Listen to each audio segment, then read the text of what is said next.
Olá, a gente começa agora a nossa missão de decifrar os artigos fundamentais da LDB, a nossa Lei de Diretrizes e Bases da Educação. A ideia aqui é quebrar o código e entender os pilares da legislação educacional do Brasil. E para isso, a gente vai usar como guia o material de estudos do professor doutor Marcelo Lessa. E antes de mais nada, é super importante dar o crédito à nossa fonte. Este episódio é baseado no caderno de estudos elaborado pelo professor doutor Marcelo Lessa, que é o idealizador e mentor do projeto Alero Turbo. O caderno específico é o ESP-ANPD-01, ou seja, é um material de altíssimo nível, feito por quem realmente entende do assunto. Então a grande pergunta que vai guiar a nossa conversa é essa. Quais são os códigos, os pontos-chave, que estão ali meio escondidos nos primeiros artigos da LDB e que são cruciais para qualquer prova? Bom, é nisso que a gente vai mergulhar agora para decifrar cada um deles. Primeiro de tudo, a gente precisa entender a alma da lei. Sabe, antes de sair decorando regras, vamos entender qual é a missão, o grande porquê da educação, segundo o que está escrito na LDB. E o primeiro código está aqui. A LDB não está falando de qualquer tipo de educação, como aquela que a gente recebe em casa. O foco dela é bem específico, é a educação escolar. E o que é isso? São os processos de formação que acontecem principalmente dentro de instituições de ensino. O ponto central é que essa educação precisa obrigatoriamente estar conectada com o mundo do trabalho e com a prática social.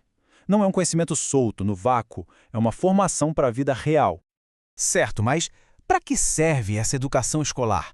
O artigo 2º dá a resposta no que o professor Lessa chama de um tripé inseparável. O objetivo é, primeiro, o desenvolvimento completo da pessoa. Segundo, o preparo dela para ser um cidadão ativo, participativo.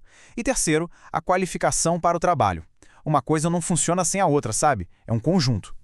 Agora que a gente já sabe a missão, vamos para as regras do jogo. O artigo 3º, olha, ele é praticamente o coração da LDB. É ele que lista os princípios, os valores que são a base de todo o ensino no Brasil. Vamos dar uma olhada nos mais importantes? O ponto de partida de tudo é a igualdade. E aqui tem um detalhe. Não basta só garantir o acesso à vaga na escola. É preciso criar condições para que o estudante consiga continuar lá, permanecer. O direito é tanto de entrar quanto de ficar. Logo depois vem o pluralismo, e esse princípio é muito forte. A lei simplesmente proíbe a ideia de uma doutrina única, de um pensamento só. A escola deve ser um espaço para diversidade de ideias e também de métodos de ensino diferentes.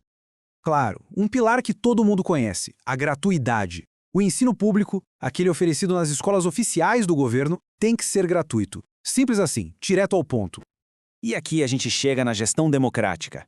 A ideia é que a comunidade escolar participe das decisões. Mas, fico alerta, essa regra vale para todo mundo mesmo?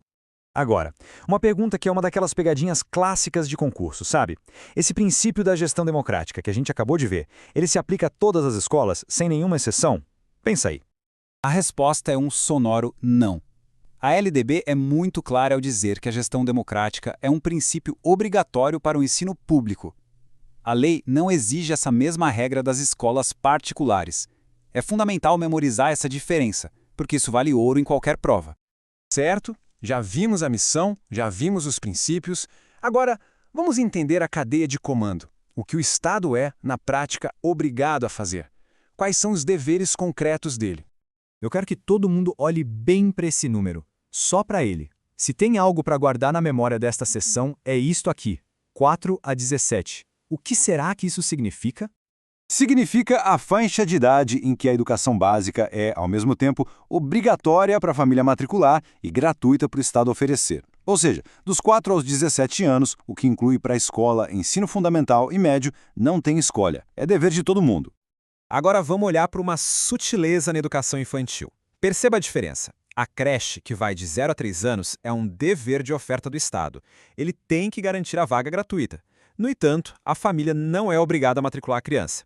Já na pré-escola, a partir dos 4 anos, a história muda completamente. O Estado continua tendo que oferecer, mas agora a família é obrigada a matricular. E não é só a vaga, tá? O Estado tem outros deveres, os suplementares. E aqui o professor Lessa nos dá uma ferramenta de memorização fantástica. O mnemônico MATA. O Estado deve garantir material didático escolar, alimentação, transporte e assistência à saúde. E olha como isso se conecta com aquele princípio da permanência que a gente viu lá no começo. Não adianta nada ter a vaga se o aluno não tem como chegar na escola, o que comer ou material para estudar. É como se fosse um kit de sobrevivência do estudante e ele é garantido por lei. Muito bem, o Estado tem todos esses deveres. Mas e se ele não cumprir? Vamos entender agora qual é o mecanismo que força o cumprimento da lei, o que acontece na prática. O conceito-chave aqui é direito público subjetivo. Isso basicamente transforma a promessa de educação em algo real, palpável. Significa que qualquer cidadão pode ir à justiça e exigir que o Estado cumpra o seu dever de oferecer a vaga. Não é um favor, não é um pedido. É um direito que pode ser acionado na justiça. Ok, então a pessoa pode processar o Estado. Mas e a pessoa responsável por essa falha? O que acontece com o gestor público que não garantiu a vaga, que não cumpriu a lei?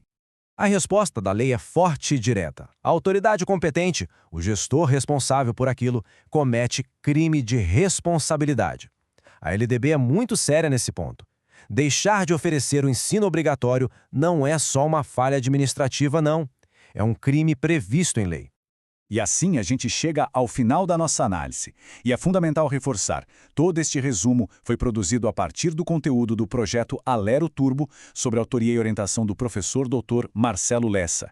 Se esse conteúdo ajudou, não esqueça de se inscrever no canal e ativar o sininho das notificações. Assim, o YouTube avisa imediatamente assim que o próximo resumo for liberado.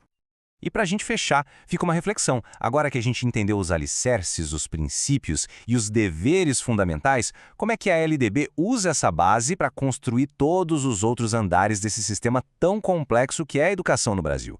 Essa é a jornada que continua. Até a próxima!